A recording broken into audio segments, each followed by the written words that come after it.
Seguindo o nosso projeto Rápido e Devagar de Daniel Kahneman, cientistas sociais da década de 70 aceitavam amplamente duas ideias sobre a natureza humana. Primeiro, as pessoas são no geral racionais e suas opiniões normalmente são sólidas. Segundo, emoções como medo, afeição e ódio explicam a maioria das ocasiões em que as pessoas se afastam da racionalidade. Nosso artigo desafiava ambas as pressuposições sem discuti-las diretamente. Documentamos erros sistemáticos na opinião de pessoas normais e localizamos esses erros no projeto do mecanismo cognitivo mais do que num desvirtuamento pensamento pela emoção. Nosso artigo chamou mais atenção do que havíamos previsto e continua sendo um dos trabalhos em ciência social mais amplamente citados. Aqui ele diz o seguinte, que foi citado em mais de 300 artigos acadêmicos, fizeram referência a ele em 2010. Estudiosos de outras disciplinas acharam útil e as ideias da heurísticas e vieses têm sido utilizados proveitosamente em inúmeros campos, incluindo diagnóstico médicos, análises judiciais, serviço de inteligência, espionagem, filosofia, finanças, estatísticas e estratégia militar.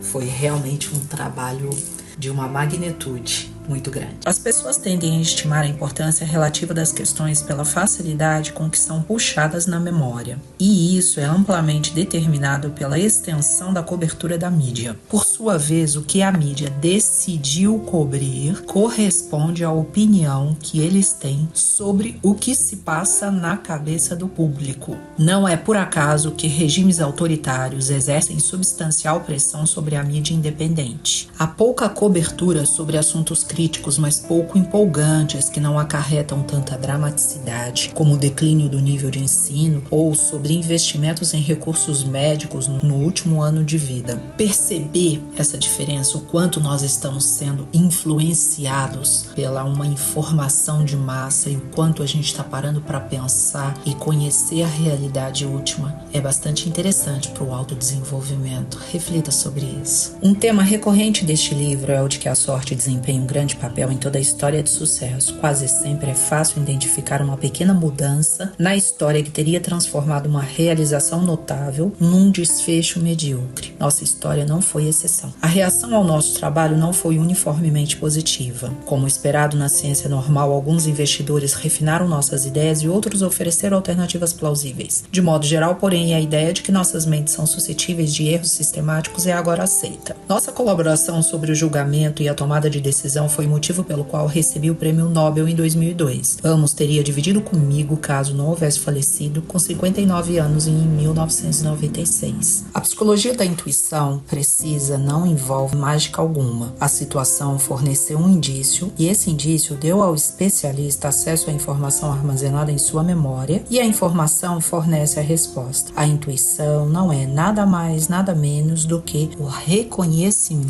da informação que está armazenada. É interessante, né, a gente entender o que significa a intuição, de onde que vem essa resposta que nos intui muitas vezes, né? Ela vem de um arquivo, vamos pensar, né? Ela não vai vir do nada, do acaso, mas ela vem de um arquivo que está armazenado. Então ele está dizendo aqui que essa intuição, ela vem daquele lugar onde você depositou as informações.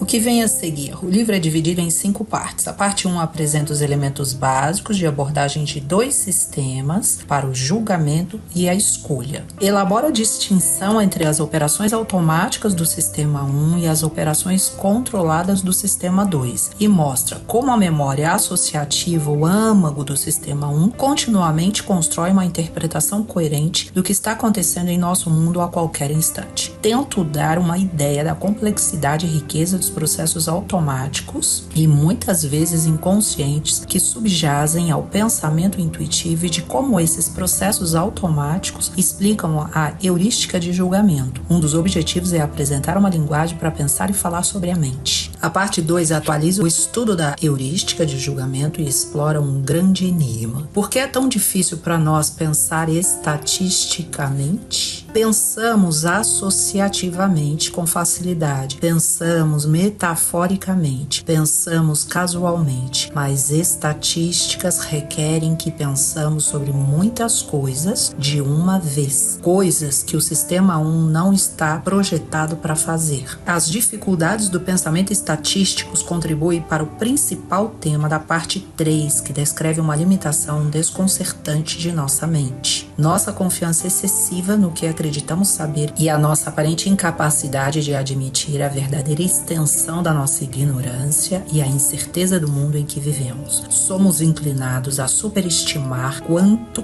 compreendemos sobre o mundo e subestimar o papel do acaso nos eventos. A superconfiança é alimentada pela certeza ilusória da percepção tardia. Interessante, né? Perceber que o quanto ele aprofundou no entendimento dessa intuição, dessa percepção tardia aqui, como ele trouxe. O foco da parte 4 é um diálogo com a disciplina da economia sobre a natureza da tomada de decisão e sobre as pressuposições de que os agentes econômicos são racionais. A parte 5 descreve a pesquisa recente que introduziu uma distinção entre dois eus. O eu que vivencia a experiência e o eu que se lembra, os quais não partilham os mesmos interesses. Por exemplo, podemos expor uma pessoa a duas experiências dolorosas. Uma dessas experiências é estritamente pior do que a outra porque é mais duradoura, mas a formação automática de lembranças, característica do sistema 1, tem suas regras que podemos explorar de modo que o pior episódio deixe uma lembrança melhor. Quando as pessoas posteriormente escolhem que o episódio repetir, são naturalmente guiadas pelo eu recordativo e se expõem seu eu experiencial. Espero que você esteja gostando do nosso projeto de investigação desse livro de Kahneman maravilhoso. O autodesenvolvimento realmente é incrível.